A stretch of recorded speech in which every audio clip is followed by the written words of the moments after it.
काय सांगू तुम्हाला, स्टोरेज एवढं फुल झालं होतं की नाही, एक दिवस व्हिडिओ डिलीट करण्यातच गेला आणि दुसऱ्या दिवशी 2 दिवस डोकेदुखीमध्ये गेला. मग म्हटलं चला आज मस्तपैकी व्हिडिओ अपलोड करूया. इथे सकाळी मस्त असा चहा घेतला आणि मनस्वीची ॲक्टिव्हिटी पण होती, ओरेटरी होती, म्हणजे ते त्याचं पाठांतर घेतलं. आणि इथे कसं झालं सांगू का, माझ्या बड्डेचा केक मीच बनवला. ते कसं झालं ते तुम्हाला सांगते. कारण कारभारी म्हणाले होते तू काय बनवू नको केक, मी आणणार आहे तुझ्या बड्डेला केक. पण आईचा फोन आला, आई म्हणाली तू सर्वांना एवढा छान फ्रेश ताजा केक बाहेर देते आणि बाहेरचा केक तू घरात आणणार आहे, काय आणायचं नाही. मला म्हणाली तुझा केक तूच बनव, स्वच्छ एवढा छान बनवते. मग काय ठरलं ऑन द स्पॉट करायचं. त्याच दिवशी सकाळी मस्तपैकी केक बनवायला घेतला, दुपारपर्यंत सगळा छान असा रेडी झाला.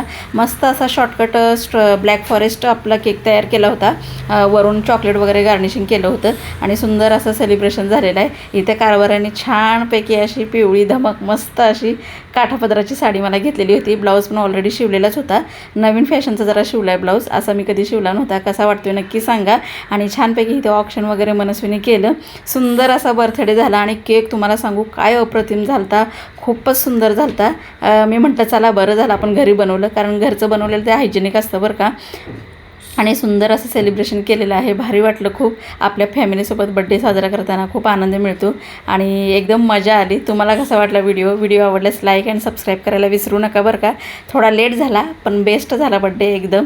चला मग व्हिडिओ आवडल्यास सबस्क्राईब करा बरं का.